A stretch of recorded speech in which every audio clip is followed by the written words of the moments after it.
آخری چیز ہے، اس کے بعد بھی اگر آنکھ نہیں کھلتی کسی انسان کی تو میں نہیں سمجھتا کہ وہ اپنے گرد اس نے جو یہ فلا تزکوا انفسکم، اس نے جو اپنے گرد تزکیہ نفس کا ایک مصنوعی حالہ بنا لیا ہے، کبھی بھی وہ اس حالے سے نکل سکے گا اگر اس حدیث سے بھی آنکھ نہ کھلی۔ اور وہ حدیث کیا ہے؟ مولانا اشرف علی تھانوی نے اس کو اپنے جو خطبات جمعہ ہیں ان میں نقل کیا ہے، بیہقی کی روایت ہے۔ اوحى اللہ عز وجل الى جبرائیل علیہ الصلوۃ والسلام ان اقلب مدینۃ کذا وکذا باہلھا، اللہ نے حکم دیا حضرت جبرائیل کو فلاں فلاں بستیوں کو الٹ دو اس کے رہنے والوں سمیت۔ قال فقال، حضور نے فرمایا، اس پر حضرت جبرائیل نے عرض کیا بارگاہ خداوندی میں، ان فیھا عبدک فلانا لم یعصک طرفۃ عین، پروردگار اس بستی کو الٹ دوں، اس میں تو تیرا فلاں بندہ بھی ہے جس نے کبھی پلک جھپکنے جتنی دیر بھی معصیت میں بسر نہیں کی۔ اب آپ اندازہ کیجئے، یہ جو ہے نا اپنے آپ کو رگڑنا اور مانجنا اور پوری زندگی رگڑنے میں اور مانجنے میں لگا دینا، ہم بعض بزرگوں کے تذکرے میں سنتے ہیں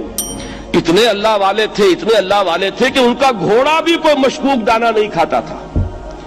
اور وہ خود جو ہے وہ انگریز کی عدالت میں بیٹھے ہوئے اور انگریز کی نوکری کر رہے تھے۔ یہ ہے وہ میکروسکوپک اور مائکروسکوپک کا عدم توازن،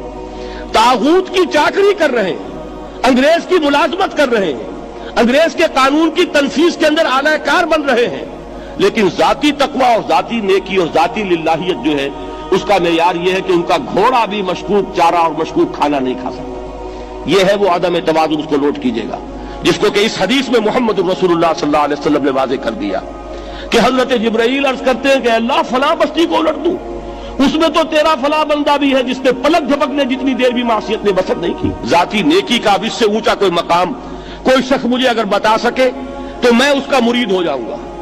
اس سے اونچا کوئی مقام ہوگا کہ آنکھ جھپکنے جتنی دیر بھی کسی نے معصیت میں بسر نہیں کی، ذاتی نیکی کی معراج۔ لیکن حکم کیا ہوا بارگاہ خداوندی سے؟ قال فقال، حضور نے فرمایا،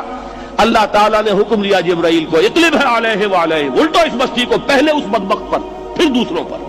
کیوں؟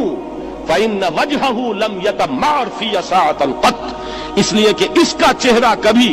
میری غیرت میں سرخ نہیں ہوا، اس چہرے کا رنگ نہیں بدلا۔ بے غیرت انسان، بدیاں پھیلتی رہیں، میرے دین کو روندا جاتا رہا، میری شریعت کی دھجیاں بگڑتی رہیں،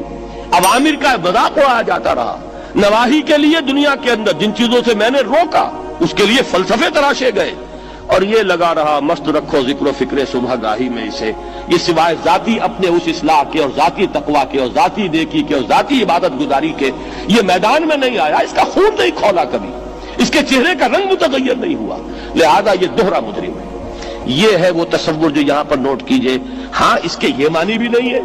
کہ نماز بھی نہیں پڑھ رہے، روزہ بھی نہیں رکھ رہے، اقامت دین کے کارکن ہیں،